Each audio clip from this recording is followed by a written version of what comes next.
गुरु जी के पवित्र पावन चरणों में मेरा और मेरे पूरे परिवार का शत शत कोटि कोटि प्रणाम।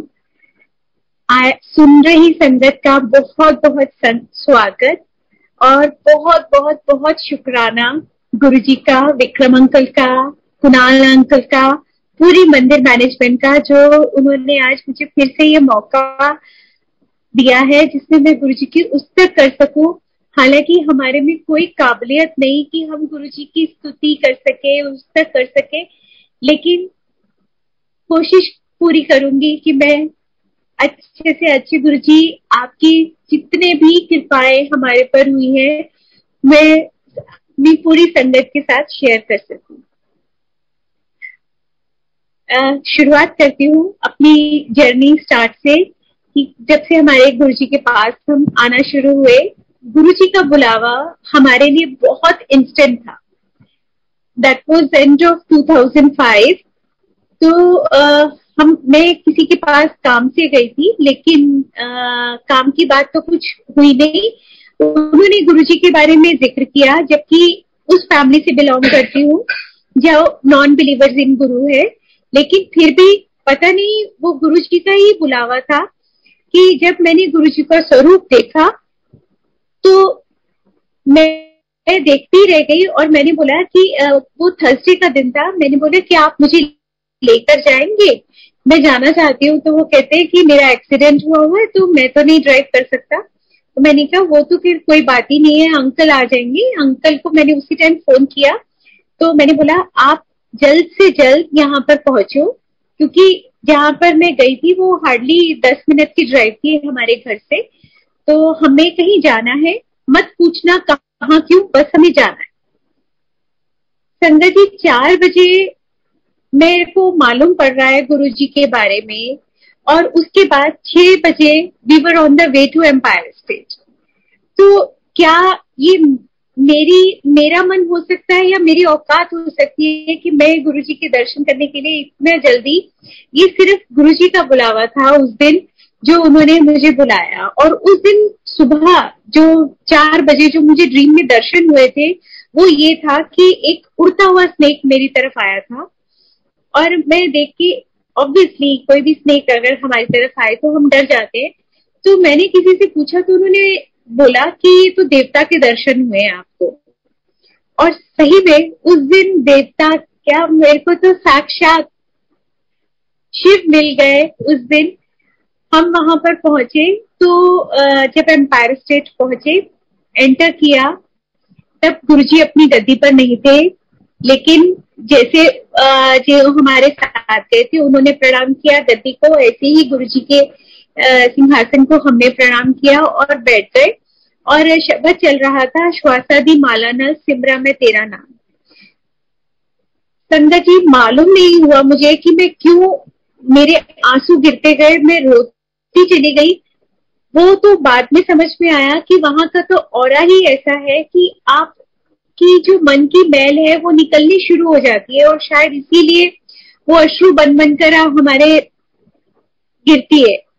तो उसके बाद जब गुरुजी आए तो गुरुजी को तो देखकर बिल्कुल, जिस वो होता है ना कि just love at first sight with Guruji, बिल्कुल वो रूहानी इश्क जो गुरुजी के साथ हुआ, मैं तो देखती की देखती रह गई।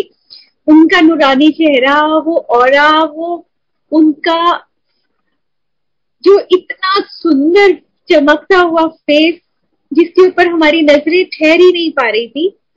तो उसके बाद में मैंने जो अंकल मुझे लेकर गए थे, हमें लेकर गए थे, तो मैंने बोला, मैंने कहा मुझे इनके बारे में और जानना है, क्योंकि जब वो लंगर के लिए हम लोग बाहर जब वेट कर रहे थे तो तब उन्होंने मुझे ओल्गा आंटी से मिलवाया। कहा कि मैं भी सिर्फ यहाँ पर 2 बार ही आया हूँ तो मैं ज्यादा नहीं जानता। उन्होंने बुलाया और ओल्गा आंटी ने मुझे जिस वे में गुरुजी के बारे में डिस्क्राइब किया, वो तो बिल्कुल उस चीज को स्टैम्प करने वाली बात थी जो मैंने फील किया था कि रूहानी इश्क जो मेरे को गुरुजी के साथ में फील हुआ था कि लव एट फर्स्ट साइट। तो जिस तरीके से उन्होंने बताया गुरुजी के बारे में, तो there was no looking back. और वो गुरुजी की कृपा ही थी, वो उन्हीं की मेहर थी, उन्हीं की रहमत थी कि उन्होंने फर्स्ट डे ही हमारा इंट्रोडक्शन पूछा, कौन हो, कहाँ से आए हो, क्या नाम है और क्या करते हो, ये पूछा। तो मुझे तो ये मालूम ही नहीं था कि गुरुजी तो सब जानी जाने हैं, उनको तो कुछ कहने की जरूरत ही नहीं है, वो तो अकाल पुरख है जिनको हम देख रहे हैं। तो बस मेरे मुंह से निकला, क्योंकि उस वक्त में अंकल ने अपना बिजनेस चेंज किया था और हम लोग फाइनेंशियल प्रॉब्लम्स में से बहुत ज्यादा फेस कर रहे थे हम उस टाइम। तो मैंने गुरुजी को यही बोला, मैंने कहा बस गुरुजी ने आशीर्वाद दो। तो गुरुजी ने बोला दे दिता, और फिर सेकेंड टाइम ही रिपीटेड वेरी लाउड, दे दिता, बहुत जोर से। तो ये भी, और हम इतने बुद्धू थे, हमें अच्छा लगा, बहुत अच्छा लगा, लेकिन ये नहीं मालूम था कि कितनी बड़ी दात हमें आज मिली है जो गुरुजी ने हमें बख्शी है। तो इसका तो हम जिक्र, मतलब कुछ भी हम उसका तो कृपा को बखान कर ही नहीं सकते। लेकिन ये पता ही नहीं था, क्योंकि जो हमको लेके गए थे ये बात मुझे भी नहीं मालूम थी, तो इसीलिए हमें भी नहीं मालूम पड़ी। ये तो बाद में हमें पता चला कि कितनी बड़ी गुरुजी ने ब्लेसिंग हमें दी है। उस वक्त में मैं जो गुरुजी को एक और अरदास करके आई थी कि तब हमारे पास 800 हुआ करती थी गाड़ी, लेकिन हम तब गाड़ी तभी निकाला करते थे कि जब हमारे को ज्यादा जरूरी हो, फ्रीक्वेंट नहीं निकालते थे, क्योंकि फाइनेंशियल प्रॉब्लम थी। तो यही लगता था जितना गाड़ी चलाएंगे उतना पेट्रोल लगेगा। तो मैं गुरुजी को अरदास करके आई थी कि गुरुजी इन्ना बख्श देना कि तुहाडे कोल आने लई सोच ना पे, क्योंकि हमारे घर से एम्पायर स्टेट बहुत दूर है। तो लेकिन जब गुरुजी ये वाली दूरियां मिटा देते हैं ना, तो कहीं पर वो दूरी नहीं लगती है। उसके बाद में जब भी हम एम्पायर स्टेट गए तो हमें जाते हुए तो लगता था कि दूर है, क्योंकि गुरुजी से मिलने की चाह होती थी, लेकिन आते हुए लगता था ले अभी तो गाड़ी में बैठे और पहुंच भी गए। और गुरुजी की कृपा देखो, कभी नहीं आप लोगों ने सुना होगा कि किसी को फ्री पेट्रोल मिला। हम लोगों को लकी ड्रॉ में 75 लीटर पेट्रोल फ्री मिला, और हमारे लिए कोई टाइम लिमिट भी नहीं थी। जितना टाइम हम, मतलब चाहे वो 1 साल में भरवाएं या 2 साल में भरवाएं, कोई ऐसी वो नहीं थी कि 6 महीने में, 8 महीने में, जब भी हम चाहे वो हम पेट्रोल ले सकते थे।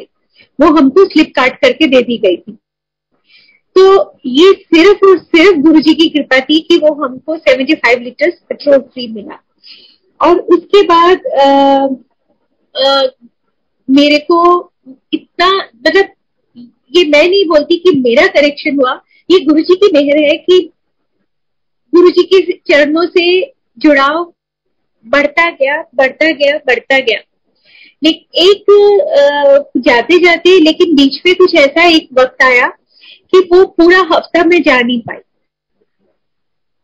अब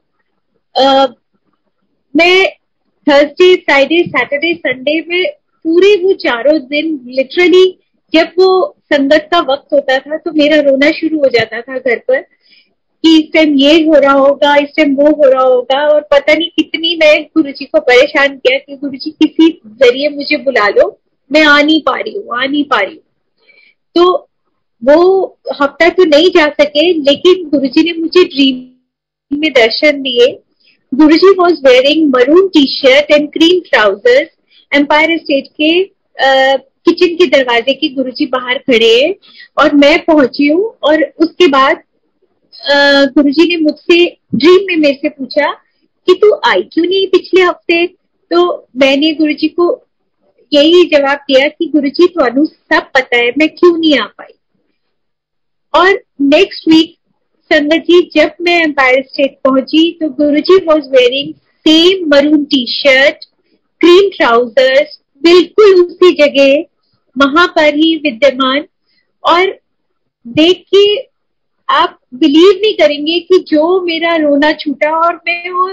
और हम इतने बुद्धू, इतने कमले लोग कि बताने की कोशिश करते हैं कि गुरुजी यहीं पर मैंने आपके दर्शन पाए थे, इन्हीं कपड़ों में आप मुझे मिले थे।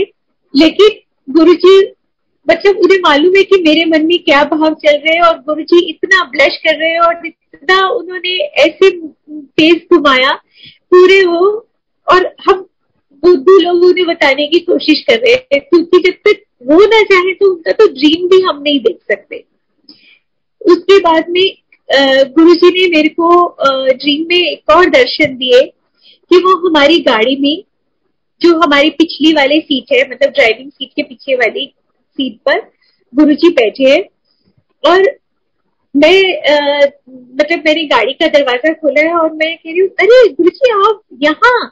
तो और उसके बाद में मैंने गुरुजी को ड्रीम में प्रणाम किया, और सुबह उठ के जब मैं उठी और मैंने अपना रिकॉल किया ड्रीम, तो मैं थर्ड फ्लोर पर हम रहते हैं, मैं नीचे गई, गाड़ी खोली, मैंने उस जगह पे सच में प्रणाम किया कि क्योंकि गुरुजी के दर्शन तो डिवाइन दर्शन होते हैं, तो मैंने वहां पर माथा टेका कि गुरुजी ये तो पवित्र हो गई गाड़ी जिसमें आपने चरण रखे अपने। और सच में संगत जी वो गाड़ी इतनी ब्लेस हुई कि मैं क्या बताऊं। हमारे पास, मैंने आपको बताया कि फाइनेंशियल प्रॉब्लम चल रही थी, तो हमारी मेंटेनेंस का तो सवाल ही नहीं पैदा होता था कि हम उसकी सर्विस करवाएं या कुछ भी करवाएं, बस वो गाड़ी चल रही है ठीक से, यही हमारे लिए बहुत होता था। तो बगैर किसी मेंटेनेंस के, बगैर किसी भी सर्विसिंग के, वो उस गाड़ी की जो एवरेज है वो बढ़ती गई। जब हम गुरुजी के पास जाना शुरू हुए थे तब वो 14 एवरेज देती थी, उसके कुछ दिनों के बाद वो 17 हुई, 18 हुई, और एट लास्ट आखिर में आते आते तक वो उसकी एवरेज थी 23। और संगत जी उसके जो टायर्स थे वो बिल्कुल रूल हुए थे, बिल्कुल गॉन केस था। लेकिन ये हम नहीं कहते कि हम लेकर गए, ये गुरुजी ने ऐसी कृपा की कि हम उसमें कितनी नई संगत को लेकर गए, और जाने अनजाने लेकर गए, क्योंकि तब तक मुझे ये भी नहीं मालूम था कि गुरुजी कहते हैं नई संगत लेकर आओ, नई संगत को जोड़ो। तो हम तो जाने अनजाने, क्योंकि हमारे पास हर वक्त दिमाग में, दिलो दिमाग में गुरुजी छाए रहते थे, तो जब भी जिससे बात करते थे, 2 बातें करने के बाद में हमारा तो टॉपिक ही गुरुजी का आ जाता था, और हम उनको मोटिवेट करते थे कि चलो चलो मंदिर लेके चलते हैं, हम आपको मिलाते हैं गुरुजी से। तो वहां पर हमें ये भी नहीं मालूम था कि वो भी एक ब्लेसिंग्स होती है, गुरुजी कहते हैं कि नई संगत को जोड़ना। हम तो वो काम जाने अनजाने करते रहे, और इतनी संगत को, उस 800 को गुरुजी ने इतना ब्लेस किया कि उसमें कभी भी 5 लोग तो गए नहीं, 6 से ज्यादा ही, कभी 7, और कभी कभी तो संगत जी 8 लोग तक गए। और चाहे वो कैसा भी रास्ता रहा हो, वो पथरीला डगडग करता हुआ रास्ता हो या जैसी भी सड़कें हो, कभी भी ना आते ना जाते उसमें कभी पंचर नहीं हुआ, क्योंकि हम ये सोचते थे कि अगर कहीं पंचर हुआ तो पंचर वाला तो बोलेगा कि टायर में क्या बचा है जो हम पंचर लगाएं। तो ऐसी कृपा हुई है उस गाड़ी पर गुरुजी ने जो करी। उसके बाद संगत जी, जो मेरा छोटा बेटा है वो 12th करके आगे बढ़ा, और उसका जो बचपन का ड्रीम था वो पायलट बनने का था। और वो यही है, to make the story cut short, मैं आपको बताती हूँ कि हम ये बोलते थे कि मैंने वैसे बताया कि हम फाइनेंशियल प्रॉब्लम्स में थे, तो मैं ये बोलती थी कि बेटा तेरे को वो पढ़ाई करनी है जो सबसे महंगी है, सबसे एक्सपेंसिव, वो भी इंडिया से ना करके बाहर से। तो कहता है मम्मी आप नहीं कराओगे, गुरुजी कराएंगे, और गुरुजी कराएंगे ना, आपको कुछ भी नहीं करना पड़ेगा।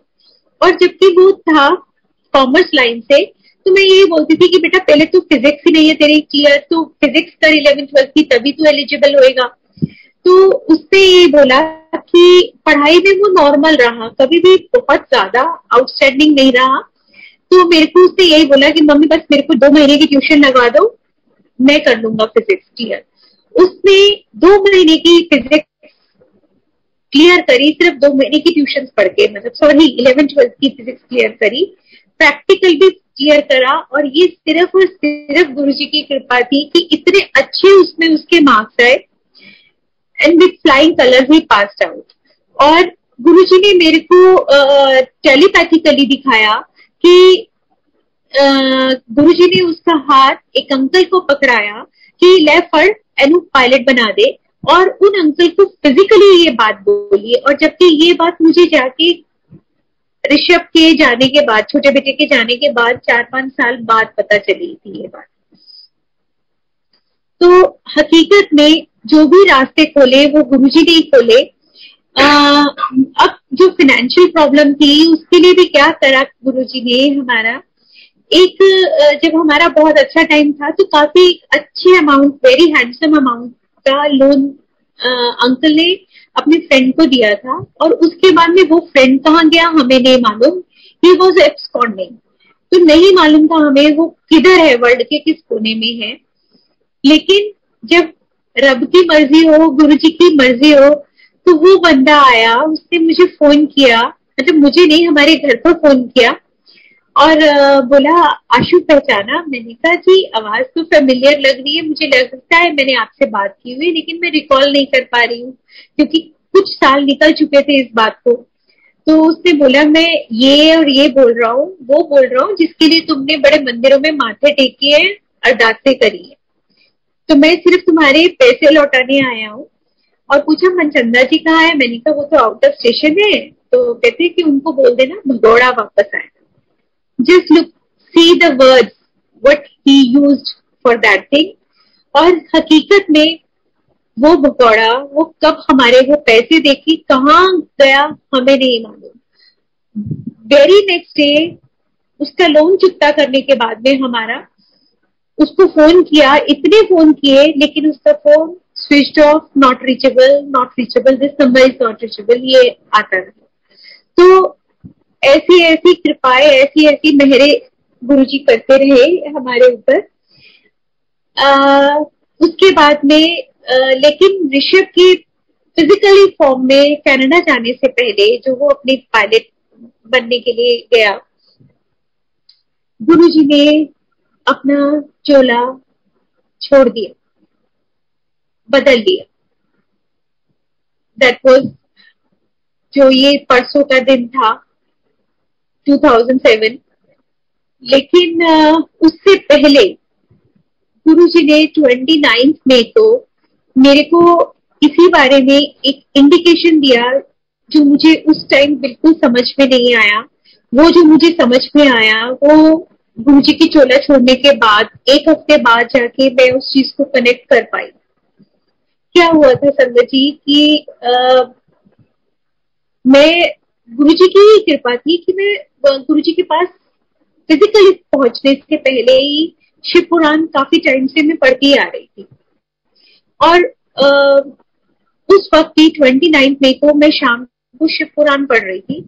तो तब मेरा जो मंदिर था वो एक कबर्ड के अंदर था और उसमें 2 स्लैब्स थी, मतलब 2 खाने थे, 2 कंपार्टमेंट। एक ऊपर वाले शेल्फ पे शिवजी थे और कुछ भी नहीं था, एक शिवजी की मूर्ति थी। और नीचे वाले जो था मेरा, उसमें मेरा पूरा मंदिर बना हुआ था और एक शिव परिवार भी था जो आज भी मेरे मंदिर में है।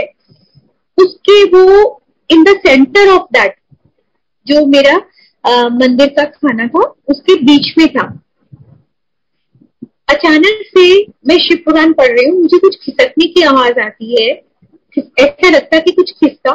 इससे पहले कि मेरा सेंटेंस कंप्लीट हो और मैं देखूं कि क्या खिसका, दोबारा से खिसकने की आवाज आई और वो शिव मूर्ति विदाउट एनी रीजन, जिसके पीछे नहीं आगे नहीं कुछ भी नहीं, वो मूर्ति खिसकी और वो उस अपने शेल्फ से वो नीचे गिरी और उसके जो गले की माला है वो मेरी नीचे वाली शेल्फ में शिव परिवार पर जो बीच में था उस वक्त, उसके ऊपर जाके गिरी।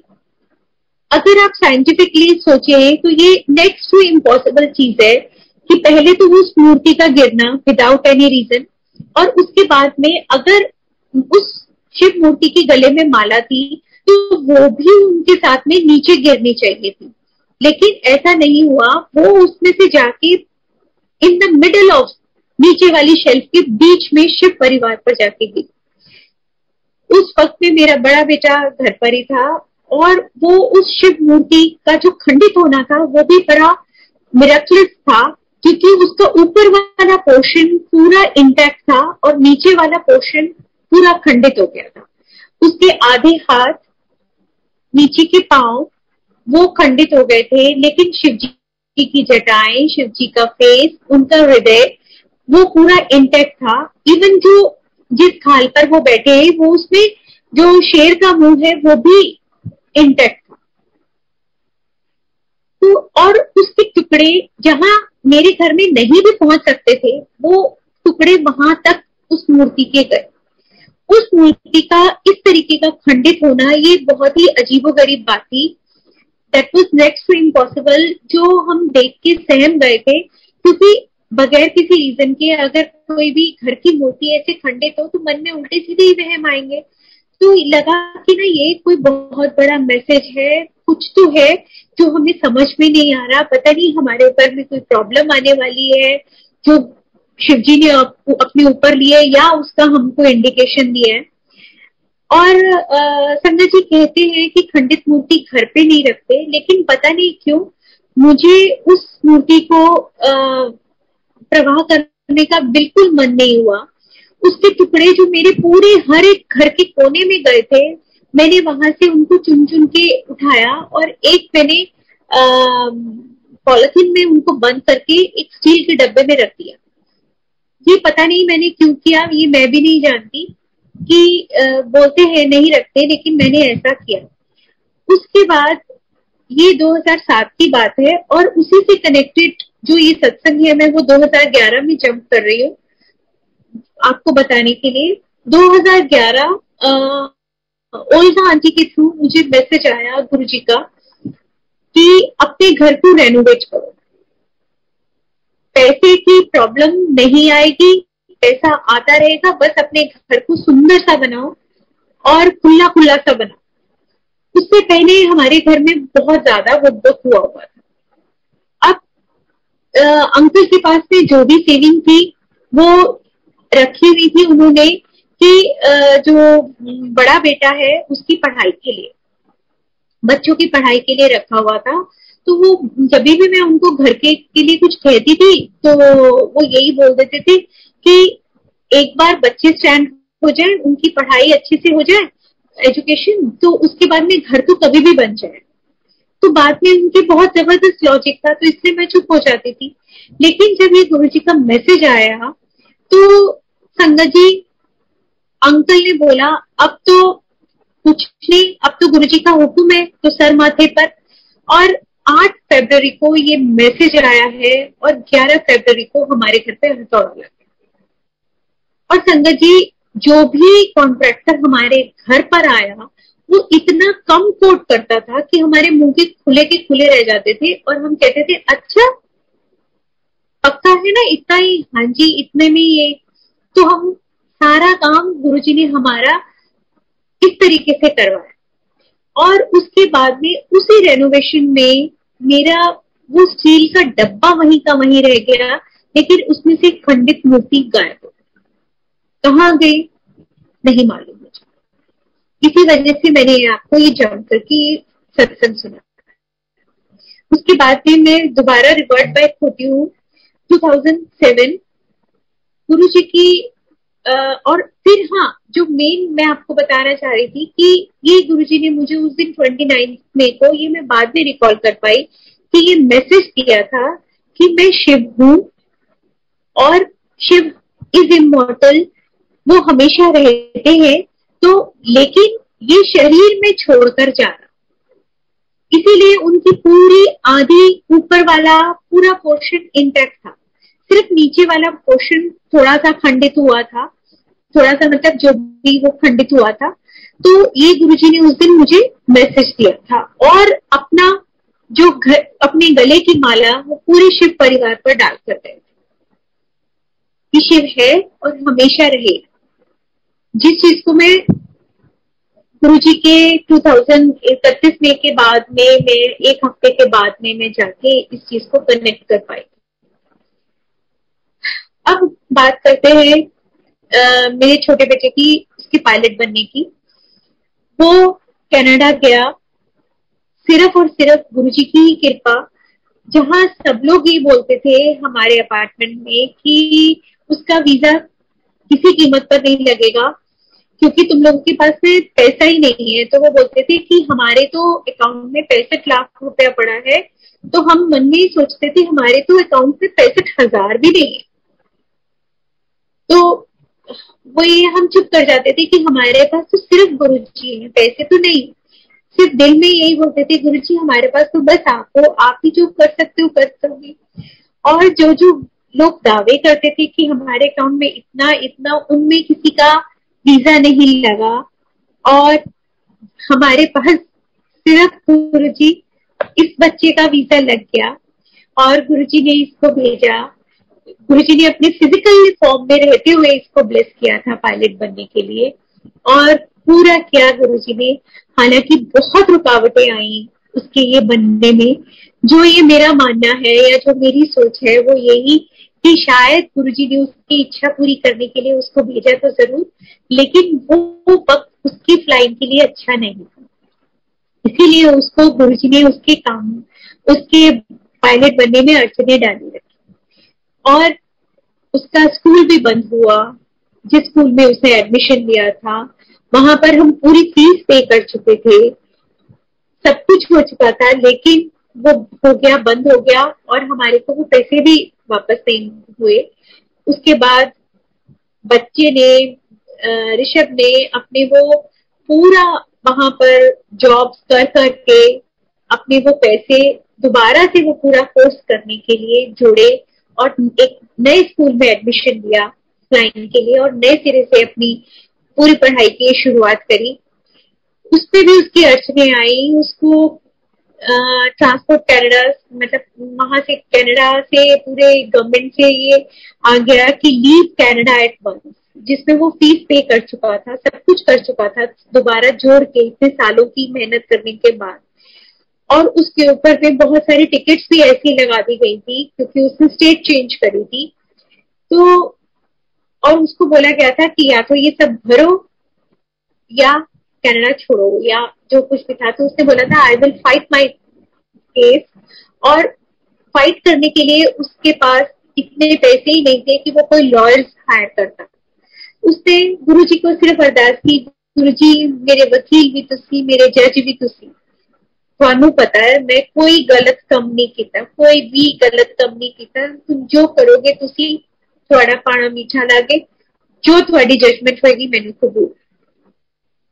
ये अरदास करके कि बस गुरुजी आप ही चलो मेरे साथ। और इमेजिन जब जज के रूप में गुरुजी विद्यमान हो तो क्या हो सकता था उस बच्चे का। उसको बोला गया कि जो उसके अगेंस्ट में इतने सारे केसेस बना दिए गए थे, बोला you are not guilty, you are, तुम्हारा तो सब कुछ ओके है, सब कुछ ठीक है, बिल्कुल यू आर फ्री। तो अब वही लोग जो सब बोलते थे, लॉयर्स बोलते थे, वहां की संगत बोलती थी, वहां के सारे लोग बोलते थे कि ऋषभ अब तो तुझे कनाडा छोड़ना ही पड़ेगा, तो बोलते थे कि ऋषभ मान गए तेरे विश्वास को और तुम्हारे गुरुजी को, जिन्होंने आज ये सब वो करा। कहते ये किसी भी कीमत पर नहीं हो सकता था जो ये आज हुआ, मतलब उस दिन हुआ ऋषभ के लिए। तो गुरुजी का तो हम जितना भी शुक्राना करें वो कम है। हाँ संगत जी, जब एक सत्संग सुनाती हूँ कि जब ऋषु गया ही गया था कनाडा, तब मुझे नहीं मालूम था कि गुरुजी मना करते हैं रिंग्स पहनने को। तो उसने उस वक्त में पुखराज पहना हुआ था। तो क्या हुआ कि गुरुजी ने उसको रिंग में दर्शन दिए और कुछ कहा रिंग के बारे में। वो थर्सडे का दिन था। ऋषभ ने फोन किया हमें कि मम्मा आज ना गुरुजी ड्रीम में आए थे, वो रिंग के लिए कुछ कह रहे थे, कुछ गुस्सा कर रहे थे, मुझे समझ नहीं आया, आज आप वहां पर मंदिर जाओगे तो इस गुरुजी से पूछ के आना कि रिंका क्या करना। मैं गई, मैंने माथा टेका और गुरुजी की कृपा से मेरे को फ्रंट रो में ही बैठने को जगह मिली। और उस वक्त में संगत जी मैंने भी अपने लेफ्ट हैंड में मोती पहना हुआ था और राइट हैंड पे मेरे एक आंटी बैठी हुई थी और उनके और राइट में मंजू पॉल आंटी बैठी हुई थी। हम बिल्कुल फ्रंट रो में थे। उसके बाद जब मैं वहां पर बैठी तो मैंने गुरुजी को वहां बैठ के अरदास की, Guruji Rishabh is not very much clear about the ring. आपने उसको आज ड्रीम में दर्शन दिए थे लेकिन he is not very much clear कि करना क्या है। Please give him Guruji clear message about the ring. अब पॉल आंटी की इतनी पुरानी संगत है और आपको मालूम है कि कोई भी पुरानी संगत चलते मतलब शब्द चलते हुए दरबार में कभी भी बात नहीं करेंगे और कुछ भी नहीं करेंगे। लेकिन अभी मेरे को ये अरदास करे हुए हार्डली 15 सेकेंड हुए होंगे या 20 सेकेंड हुए होंगे। मंजू पॉल आंटी ने वो आंटी को क्रॉस करके मेरा हाथ पकड़ा, जोर से ड्रैग किया और कहा कि आपकी पाइया अंगूठिया ला इनो तेनू नहीं पता गुरुजी ने बिल्कुल नहीं पसंद है गया। संगत जी आप मेरा सोच नहीं सकते उस टाइम क्या हाल हुआ होगा। मेरा इतने जोर से रुलाई छूटी, इतना रोना छूटा कि मैं कहा गुरुजी अभी तो मेरे को हार्डली 15-20 सेकेंड हुए थे ये अरदास की और आपने कैसे सुंदर ढंग से जवाब भी दे दिया मेरे को। Thank you thank you thank you Guruji. जितना भी हम शुक्राना करें गुरुजी का वो कम है। और उसके एकदम आते ही हमने गुरु ऋषभ को मैसेज दिया कि अंगूठी अब भी एकदम से उतार दे। और संगत जी मेरे मन में एक विचार हमेशा ये रहता था कि हम रब को देख पाए, रब को छू पाए, उनकी दर्शन कर पाए, उनकी फ्रेग्रेंस ले पाए, ऐसी मेरे को नहीं लगता था कि हमने कभी भी इतने अच्छे कर्म किए। जो गुरुजी की एबीसी है मेरे फादर जरूर फॉलो किया करते थे। वो हालांकि ही डाइड इन 87 तो और मेरे को ये लगता था कि ये सिर्फ मेरे पापा की कर्मों का प्रताप है, उन्हीं के कर्म है कि मैं जो गुरुजी की शरण में पहुंची हूँ। हर वक्त मेरे को ये होता था कि शायद उन्हीं की कृपा से मैं गुरुजी के पास पहुंची हूँ। और एक बार गुरुजी ने मुझे ड्रीम में दिखाया कि मैं दरबार की सीढ़ियां, वो जो 5 सीढ़ियां हैं चढ़ के जो दरबार जाते, मैं वो चढ़ी हूँ और मैंने देखा गुरुजी राइट हैंड साइड में वो पूरे मुंडेर के साथ में एक ऐसे टेक लगा के खड़े हुए। तो मैंने उनको देख के बोला अरे गुरुजी आप यहाँ। मैंने उनको चरण वंदना करी तो मेरे को गुरुजी ने जवाब दिया तेरे पापा भी मेरे नाल ही खड़े हैं। संगत जी उसी टाइम ड्रीम में ही मैंने कैलकुलेट किया कि मेरे पापा को गए इतने साल हो गए तो उनका रीबर्थ नहीं हुआ। और मैंने उसी वक्त मैंने गुरुजी को प्रार्थना करी गुरुजी और अब आप इनको जमीन पर भेजना भी मत, अपने पास ही रखना। और गुरुजी ने मुझे एक और लाइन बोली कि तेरे पापा तेनू नमस्ते कह रहे हैं। मुझको मेरे अपने फादर नहीं दिखे क्योंकि वो सोल है तो वो मुझे नहीं दिखे, लेकिन मेरे पापा हमेशा नमस्ते ही बोलते थे और नमस्ते ही करते थे। तो मैंने वहीं पर गुरुजी के साथ ये मानते हुए कि मेरे फादर है, मैंने उनको नमस्ते करी और गुरुजी को यही अरदास की कि गुरुजी हमेशा अभी ने अपने चरणों में रखना, नीचे मत भेजना। और उसके बाद मैं आपको सुनाती हूँ कि ऋषभ तो गया कनाडा। अब अंकित ने अपनी इंजीनियरिंग, बड़ा वाला बेटा उसका नाम अंकित, उसने अपनी इंजीनियरिंग कर ली। वो जॉब कर रहा था और जॉब करते करते बोला कि उसको क्योंकि एग्जीक्यूटिव एमबीए करनी थी तो उसने बोला मम्मी मेरे को मास्टर्स करनी है लेकिन यूएस से करनी।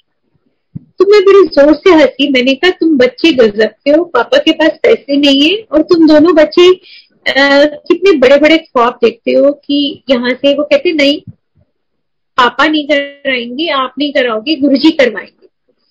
मतलब अब ये कनेक्शन गुरुजी का और बच्चों का। मैं क्या बोलूं, मैंने कहा ठीक है, गुरु जी की मर्जी होगी तो वो करवाएंगे। तो उसने अप्लाई वगैरह किया और मेरे को बोला कि मम्मा, गुरुजी आज मंदिर जा रहे हैं, आप गुरुजी को अरदास करके आना कि मेरा यूएस का वीजा लग जाए। तो मैंने कहा नहीं, तुम खुद से करो अपनी अरदास। तो वो बोलते कि नहीं नहीं, आप ही करोगे मम्मी।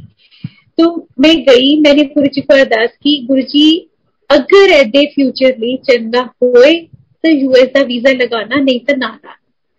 और गुरुजी कंडीशन सप्लाई, फीस तुसी भरनी है, मेरे को नहीं है, ਤੁਹਾਨੂੰ पता।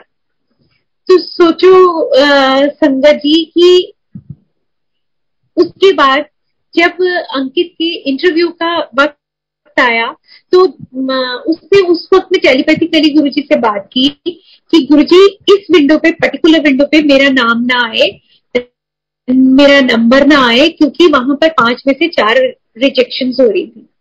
तो उस वक्त गुरुजी ने उसको जवाब दिया, कंजरिया वीजा उन्हें नहीं, मैं लाना है। और संगत जी उसकी उसी विंडो पर नंबर आया जहां पर वो डर रहा था और उसको वीजा मिला।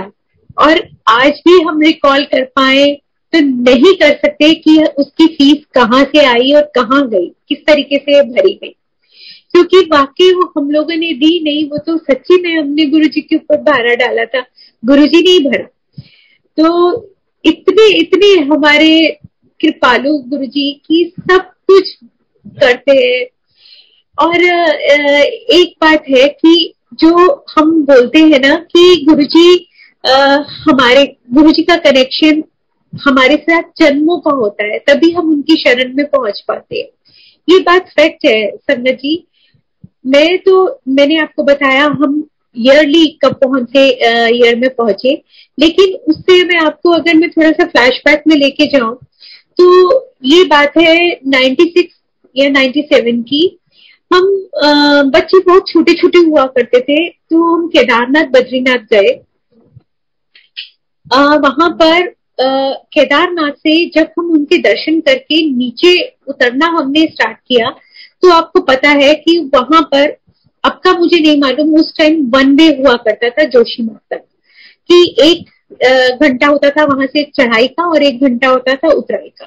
तो जब हमारी उतराई की बारी आई, हमने वो किया, तो देखा कि कोई भी रास्ते में स्टेशन नहीं आ रहा। स्टेशन का मतलब कि कोई भी ऐसा जगह नहीं आ रही है जहां पर हम रात रुक सके, मतलब सिर्फ रास्ता ही रास्ता।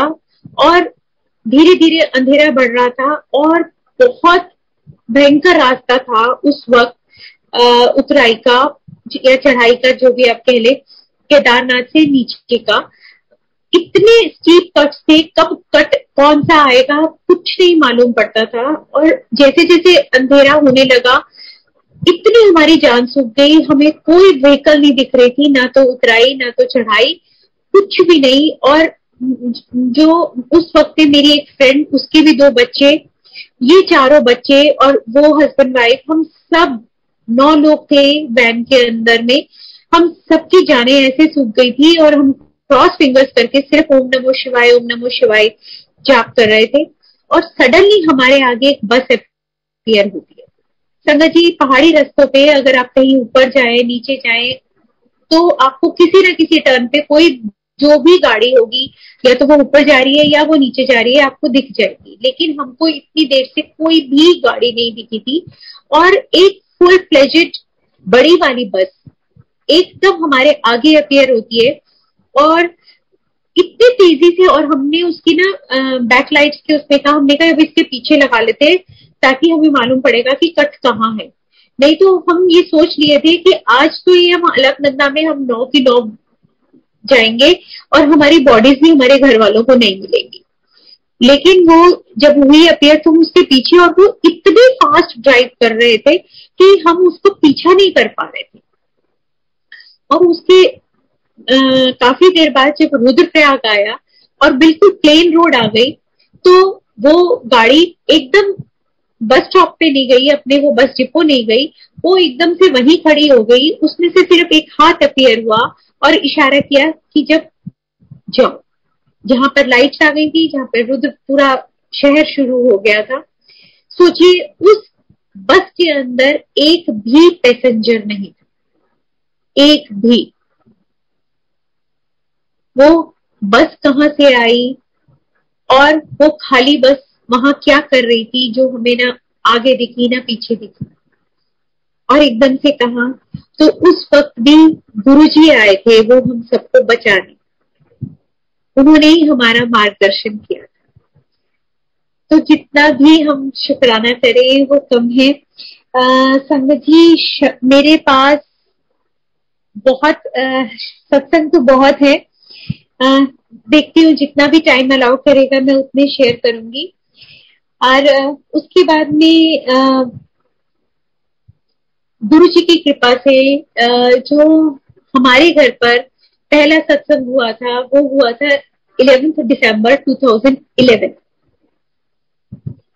तो तब अंकल के शब्द थे कि तुम सत्संग तब करवाती जब ऋषभ का पायलट का कोर्स पूरा हो जाता, या एक अंकल का एक ऐसा ऑफिस था जिसके हमारे पास पेपर्स नहीं थे और वो prime location, prime commercial area में था, लेकिन मजबूर थे हम क्योंकि हमारे पास पेपर नहीं है, तो वो हमारा बिक नहीं रहा था और डर था कि प्रॉपर्टी डीलर को हिंट हो गया है हमारे पास पेपर्स नहीं है, तो वो उसके ऊपर कब्जा करने की कोशिश कर रहा था। तब अंकल ने यही बोला कि गुरुजी को प्रार्थना करी कि गुरुजी मैं किसी से लड़ाई नहीं कर सकता, झगड़ा नहीं कर सकता, अगर उसने कब्जा कर लिया तो मैं कुछ नहीं कर पाऊंगा, अब जो कर सकते हो आप ही कर सकते हो।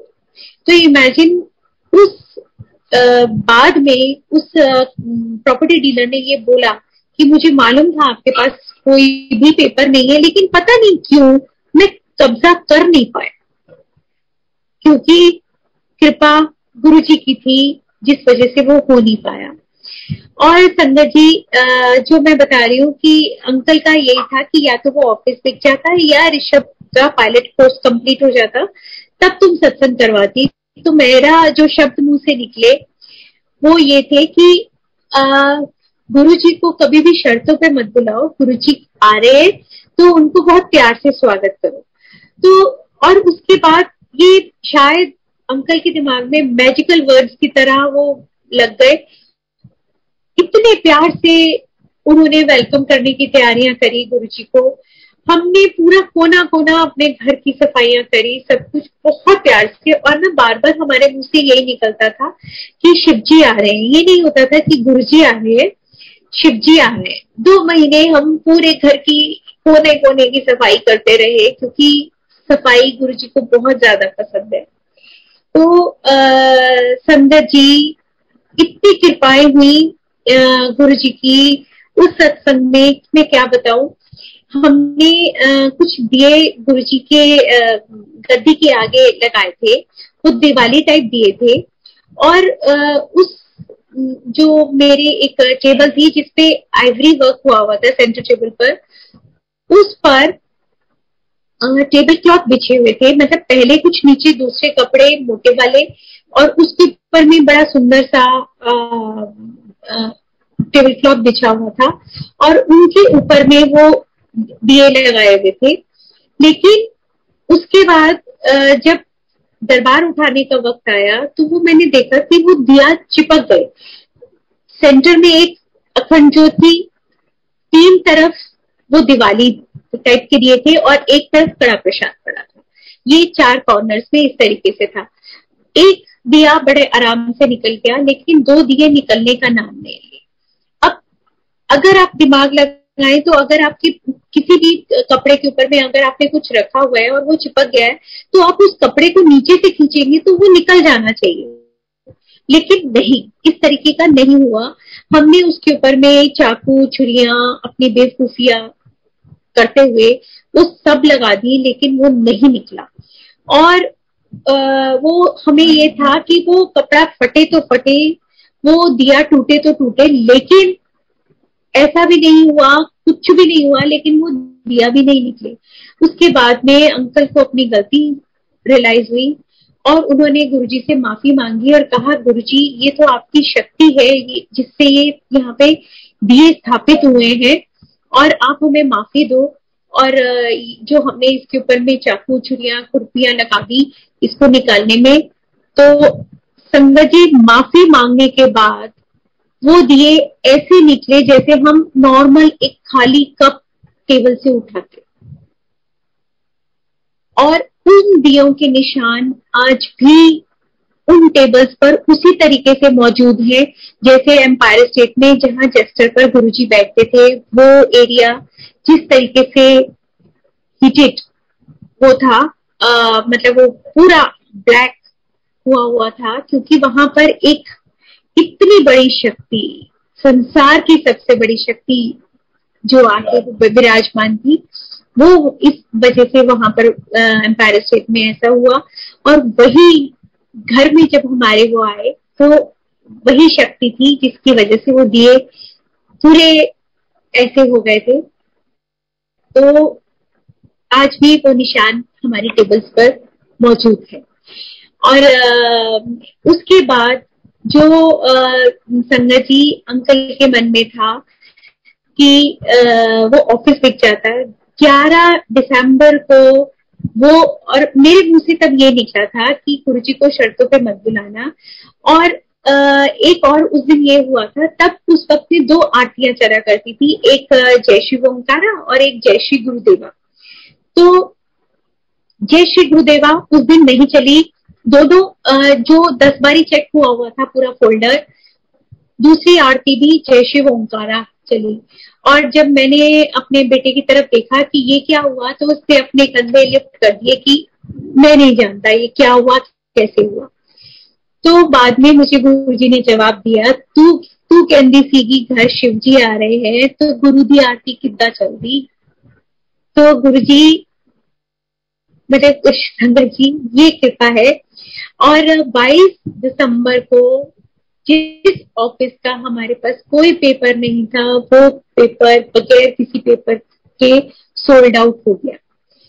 तो ये है गुरुजी की कृपा कि जो अंकल बोलते थे मेरा ऑफिस बिक जाता, मैंने कहा देखा ना अपनी कृपा गुरुजी की कि एक भी पेपर नहीं हमारे पास में, और वो ऑफिस बिक गया। और संगत जी जितना और भी हम शुक्राना करें तो बहुत ही कम है। एक आपको बताती हूँ कि गुरुजी को कोई भी अरदास करने के लिए बार बार दोहराने की जरूरत नहीं है। अगर आपने सिर्फ एक बार भी गुरुजी को अरदास की तो वो रब है, ना तो उन्हें भूलता है ना ही उन्हें याद दिलाने की जरूरत होती है, तो वो उन्हें सब ध्यान रहता है। इसका मैं आपको एक सत्संग सुनाती हूँ। मेरी 4 सिस्टर लॉज हैं। मेरी 2nd नंबर वाली सिस्टर लॉ को हार्ट अटैक हुआ, और मेरे जो सबसे बड़े सिस्टर लॉ है उनके हस्बैंड को माउथ कैंसर हुआ। तो दोनों का ये बिल्कुल ही इकट्ठा, ये एक तरीके कुछ दिनों के फर्क में इकट्ठा ही ये हुआ। तो मैंने उन दोनों के लिए अरदास की और दोनों की कबूल हुई। मैंने सिर्फ एक ही बार अरदास की थी, और उसके बाद मुझे नहीं मालूम था कि वो उनके ऊपर में गुरुजी की कृपा हुई है या वैसे ठीक हुए हैं या उनके अपने कहीं प्रेयर से। तो उसके बाद में वही जया जी जिनका माउथ कैंसर हुआ था, उनको 10 साल बाद मैसिव हार्ट अटैक हुआ, उनकी ओपन हार्ट सर्जरी हुई। उनके लिए फिर जब मैंने गुरुजी को अरदास की तो गुरुजी का जवाब आया, मैं उन्हें 10 साल पहले दे चुका। तो संगत जी ये वो जवाब था मेरे लिए, और वो आंसर था कि गुरुजी एक बार अरदास करने से भी सुन लेते हैं और हमारी बातें पूरी करते हैं, हमारे को दोहराने की जरूरत नहीं है। और ये फिजिकली भी मेरे साथ हुआ कि एक बार जब गुरुजी बैठे हुए थे और सब लोग उस दिन अपनी अपनी बातें पूछ रहे थे, मुझे नहीं मालूम वो लोग क्या पूछ रहे थे या क्या बात कर रहे थे, लेकिन जब हम आज्ञा लेने के लिए गुरुजी के पास गए तो मैंने भी हिम्मत करके गुरुजी को बोलना चाहा अपनी प्रॉब्लम का। तो अभी सिर्फ गुरुजी बोलने के लिए मेरे लिप्स की मुंह मेरा वैसा ही हुआ ही था, लिप्स ऐसे फोल्ड ही हुए थे कि मेरे को गुरुजी ने बोला कोई भी गल बार बार नहीं पूछी थी, वो गल और पीछे चली जाती है, पीछे की तरफ इशारा करके गुरुजी ने ये बोला। तो संगत जी जो भी आप प्रार्थना करते हैं उसको प्लीज रिपीट ना करें और ना गुरु जी को बोले बार बार कि ये कब पूरा होगा, कब पूरा होगा, क्योंकि गुरु जी के शब्द हैं कि वो गल और पीछे चली जाती है। तो एक बार आपने अरदास की तो वो स्वीकार होती है। और संगत जी कि जब भी हम अपने घर में सत्संग करते हैं तो जो भी हम बड़े दिल से श्रद्धा से कोशिश करें, हम सारा जो लंगर है वो खुद से बनाए अपने हाथों से, क्योंकि उसमें जो भाव आते हैं, उसमें जो पवित्रता आती है, वो हम किसी भी हलवाई से बनवाएंगे तो नहीं आएगी, किसी कुक से बनवाएंगे तो नहीं आएगी। तो कोशिश करें हम ये सब जितना भी हम कर सकते हैं। इस चीज के लिए मेरे को गुरुजी ने आज्ञा भी दी थी कि बेशक थोड़ी संगत बुलाओ लेकिन लंगर खुद बनाओ। जेड़ा सारा लंगर है तो ये उन्हीं की कृपा है कि उसके बाद से कोशिश होती है कि लंगर हम खुद ही बनाएं। और इसका ये भी है, गुरुजी आते हैं उस लंगर को स्वीकार भी करते हैं। इसका मैं आपको एक सत्संग सुना देती हूँ। घर में सत्संग था और उस दिन मैंने काले चने और गोभी बनाई थी और संगत जी जो स्टुपिडिटी करी थी, मैं चटनी बनाना भूल गई थी उस दिन। तो पायलट आंटी भी उस दिन आई थी हमारे यहाँ सत्संग में और वो काफी लेट आई थी। उसके बाद में उन्होंने उनकी वहां लेकिन लेट आने के बावजूद शी गॉट कनेक्टेड विद गुरुजी। गुरुजी ने उनको बोला आंटी ने गोभी ज्यादा गलाती आज, तो चटनी बनानी भूल गई। तो मेरे को पायलट आंटी ने सत्संग में बैठे बैठे बुलाया और मेरे को बोला कि क्या ऐसा हुआ है। तो मैंने कहा हाँ आज गोभी ज्यादा गल गई है और चटनी बनाना मैं भूल गई। तो और संगत जी जब मैंने वो भोग का थाल उठाया तो मेरे रोंगटे खड़े हो गए थे, क्योंकि जिसमें चपाती प्रसाद मतलब मैंने जो गुरु जी को भूख लगाने के लिए था, तो पहले मैं खोलने लगी, फिर मैंने कहा नहीं गुरु जी खुद से खोल लेंगे। तो हकीकत में वो जो फॉइल था वो गुरु जी ने खुद खोला हुआ था। तो जब भी आप घर में सत्संग करते हैं तो पूरे दिल से, पूरे शिद्दत से, बहुत पवित्रता के साथ में, प्यार के साथ में करें। हकीकत में आते हैं गुरु जी और उसको भोग भी लगाते हैं और ब्लेस भी करते हैं। इसके पहले भी आपको सुन चुके, ये भी बता दिया। और हमेशा गुरु जी कहीं ना कहीं इंडिकेशन दे देते हैं कि जब भी वो सत्संग में आते हैं कि किसी न किसी तरीके से, कभी संगत के द्वारा, कभी कुछ या कहीं ना कहीं कुछ ऐसा हो जाता है तो वो बता देते हैं। और एक बार ऐसा हुआ कि गुरुजी सत्संग हुआ, किसी ने कुछ नहीं बोला कि आज प्रेगनेंसी या ये या वो, कुछ भी मुझे नहीं इंडिकेशन मिला। तो मैं बहुत ज्यादा परेशान थी कि गुरुजी आप आए थे सत्संग में, मुझे पता ही नहीं चला। तो उसके बाद में मेरी एक नेबर आंटी, उन्होंने मुझे बोला 2-3 दिन बाद कि तुम्हारे घर में सत्संग था। मैंने कहा हाँ आंटी। तो कहते, तो मैं तो सॉरी आंटी उस दिन मैं आपको बुलाना भूल गई थी। तो कहते कि नहीं तेरे घर के नीचे से निकल रही थी तो मुझे खुशबू आई। तो कहते मैंने कहा ये तो आशु के गुरुजी की खुशबू है। तो सुन के मैं गदगद हो गई कि जो मेरा क्वेश्चन चल रहा था कि गुरुजी आप आए थे, तो वो गुरुजी ने जवाब भी दे दिया। और बहुत तरीके से कई बार गुरुजी जवाब देते हैं। एक बार मैं आपको बताती हूँ कि हमने अपनी एनिवर्सरी वाले दिन सत्संग कराया, जो मैं जनरली नहीं होता है, बच्चों के बर्थडे पे हो जाता है, अंकल के बर्थडे पे हो जाता है, लेकिन उस दिन उससे पहले तक नहीं हुआ था। तो उस बार बच्चों ने जिद करी तो हमारी एनिवर्सरी वाले दिन सत्संग हुआ फर्स्ट टाइम। तो संगत को पता नहीं कैसे हिंट हो गया, तो उन्होंने हमारी दोनों की मालाएं एक्सचेंज करवा दी जो गुरुजी के चरणों में डली हुई थी। तो और संगत जी ये बात हुई करीब 2:33।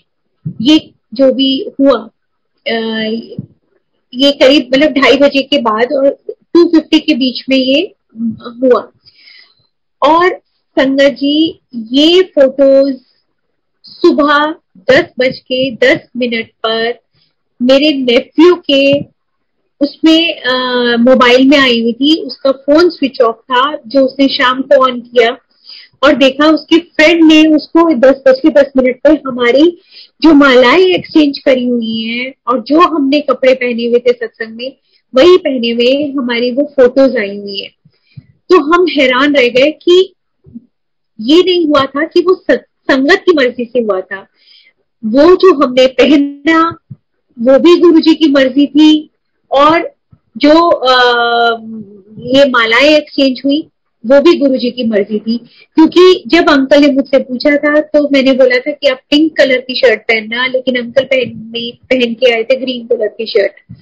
तो उस जो सुबह वाली फोटो थी उसमें वही अंकल की ग्रीन शर्ट, मेरा व्हाइट एंड पिंक सूट, पूरी मालाएं, बिल्कुल डिट्टो वही फोटो आई हुई थी।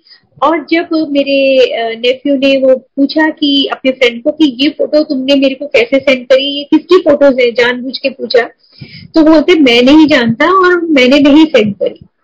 तो अब ये तो गुरु जी की कृपा थी। मतलब जो भी हमारे होता है जीवन में, जब हम पूरी तरीके से शायद जुड़ जाते हैं या सरेंडर हो जाते हैं, तो जो कुछ भी होता है वो गुरु जी की मर्जी से होता है। तो बस यही है कि हमारी अरदास कि हम बिल्कुल तरीके से गुरु जी के चरणों में जुड़े रहे, वही करें जो गुरु जी चाहते हैं, उनकी मर्जी के बगैर हमारे जिंदगी का पत्ता भी ना हिले।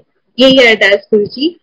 और एक और सुना सकती हूँ अंकुल मैं, और या जी आंटी बिल्कुल आप सुना सकते हैं। ठीक। एक और बताती हूँ कि कोइंसिडेंटली मतलब ये गुरुजी को तब से ही पहले से पता होगा, मेरे दोनों बच्चों का बर्थडे एक ही दिन आता है। तो अब जब दोनों बच्चे बाहर हो तो हमारे लिए तो बच्चों की सेलिब्रेशन सिर्फ सत्संग से ही होती है, चाहे वो है या बाहर है। तो तब भी मैंने यही बच्चों की बर्थडे वाले दिन, जो उनका आने वाला है अब 19 जून को, तो सत्संग कराया। तो उस वक्त में रजनी आंटी जो काफी कनेक्टेड रहती है गुरुजी से, वो पहुंची थी 12:30 का सत्संग था, तो वो 1:30 बजे पहुंची थी। जैसे सत्संग खत्म हुआ उन्होंने मुझे आवाज लगाई, बुलाया और बोला कि आज थोड़े बच्चियां दा जन्मदिन है। मैंने कहा हाँ जी आंटी। तो कहते हैं गुरुजी कह रहे हैं बच्चियां दे जन्मदिन दी लख लख बधाइयां। तो सोचिए संगत जी की ये माँ की तो झोली खुशियों से भर गई, क्योंकि और हम क्या चाहते हैं कि मेरे रब ने जब बधाइयां दे दी मेरे बच्चे की, तो और क्या चाहिए हमें। और वो इसलिए हिचक रही थी बच्चियां बोलते हुए कि वो हैरान हो रही थी कि दोनों बच्चों की। मैंने कहा हाँ जी आज दोनों बच्चों का एक ही दिन होता है। तो ये और पीछे भी जब छोटे वाले बेटा जो पायलट है अब गुरुजी की कृपा से और उड़ा रहा है अब तो जहाज, तो उसकी शादी का सत्संग था। और क्योंकि डेट इस तरीके की थी कि उस दिन वो 15 अक्टूबर को, जिस दिन हमारी एनिवर्सरी होती है, तो उसी दिन ही हो पाया। तो उस दिन क्या हुआ कि जब भोग लगाने से पहले वो दाल प्रसाद को थोड़ा गर्म कर रहे थे, तो जो भी सेवादार थे उस वक्त में, तो और वो जो दाल प्रसाद थी वो 2 कैसरोल्स में थी। एक बहुत बड़ा कैसरोल था, शायद वो 10 किलो वाला, और एक 5 किलो वाला। तो जैसे ही वो 10 किलो वाला कैसरोल जो पूरा ब्रिम तक भरा हुआ था, तो वो उठाया, तो पता नहीं उनके क्या हुआ कि वो हाथ से स्लिप कर गया और पूरी दाल भोग लगाने के वक्त पूरी दाल जमीन पर गिर गई। सिर्फ बची तो वो 5 किलो का वाला एक कैसरोल, छोटा वाला। तो जो उसकी ऋषभ की शादी थी, तो वही भोग लगाने के लिए गुरुजी के पास जब लेकर गया, तो उसने मन से अरदास की, गुरुजी अब गुरुजी थानू तो पता है कि की हो गया, हुण ऐसी जगह भेजना जिथे गुरुजी थोड़े पसंद दी, थोड़े हिसाब नाल चंगी जी दाल मिल जाए, तो और हाइजीनिक साफ सुथरी दाल मिल जाए, दाल प्रसाद मिल जाए। मखनी दाल बनी थी, तो गुरुजी ने उसको जवाब दिया, कोई लोड नहीं, ऐसे पूरा हो जाओ। तो आके उसने डेयरी अंकल जो सेवा में थे लंगर प्रसाद की, उनको बताया, तो उन्होंने बोला बस ठीक है, अब इसमें पूरा हो जाए। बस उन्होंने उसको ढक दिया और वो बताते गए।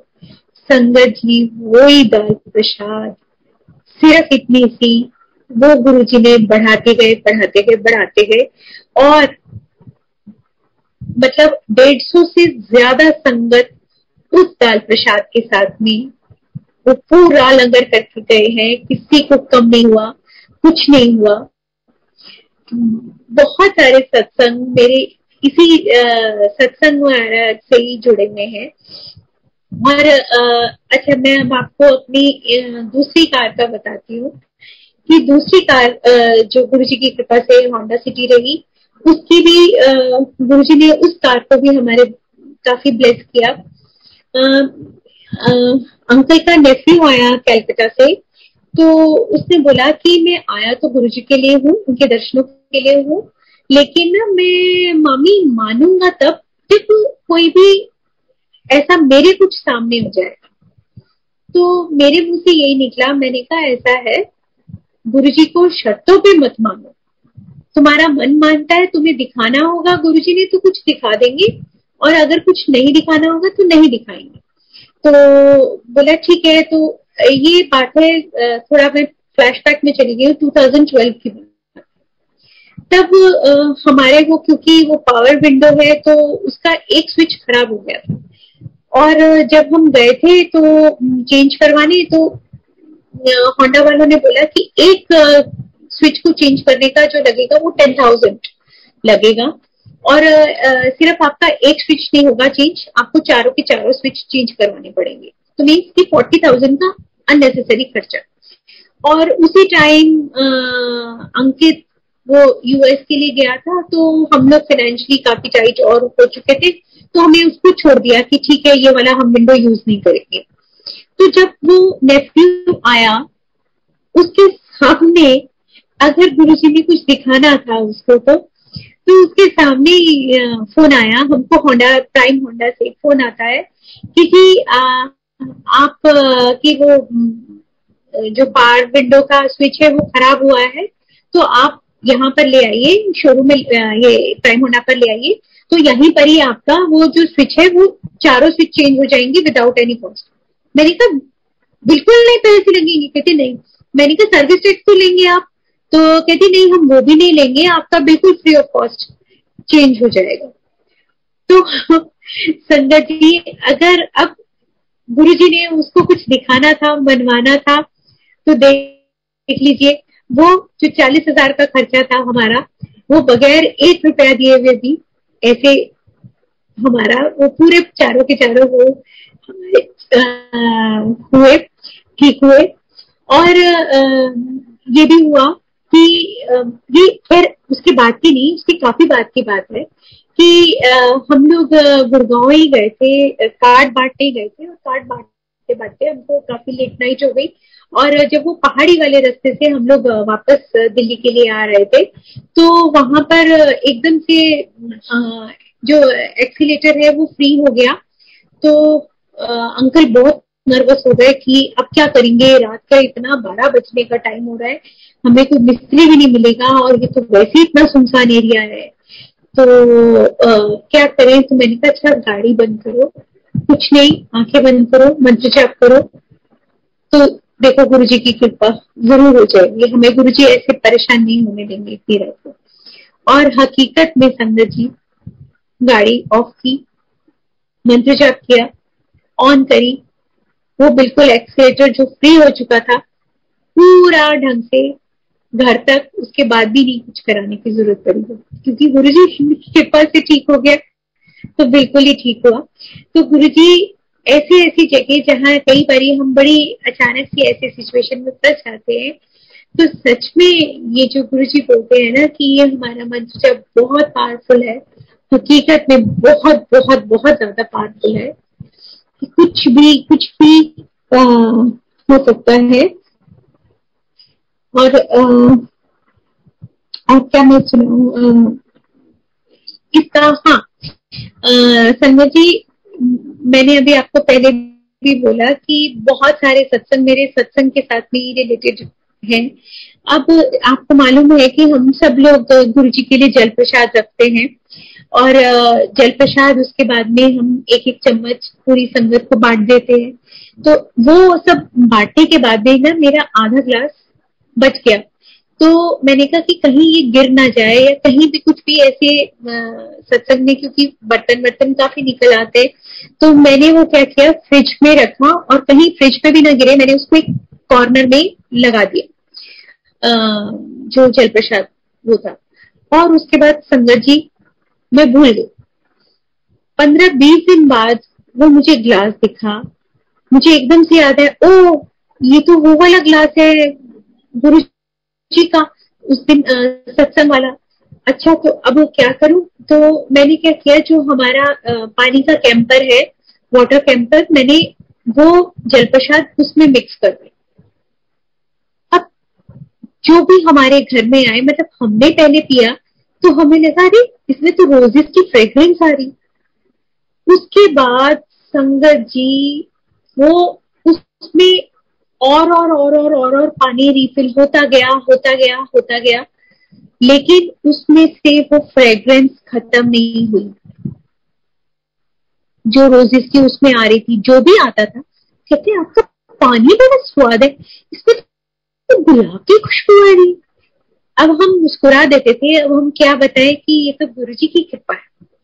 और संगत जी जब तक वो मेरा कैंपर पूरी तरीके से पूरा खत्म होके वो धुल नहीं गया, तब तक उसमें से 1.5 महीने तक उसमें से गुलाब की खुशबू आती रही। जिस पता नहीं किस किस को गुरु जी ने ब्लेस करना था, कौन कौन आया, किस किस को वो जल प्रसाद मिला, और किस किस के अंदर वो गया, पता नहीं क्या क्या करा गुरु जी ने, किस किस को ब्लेस किया, ये तो वही जाने।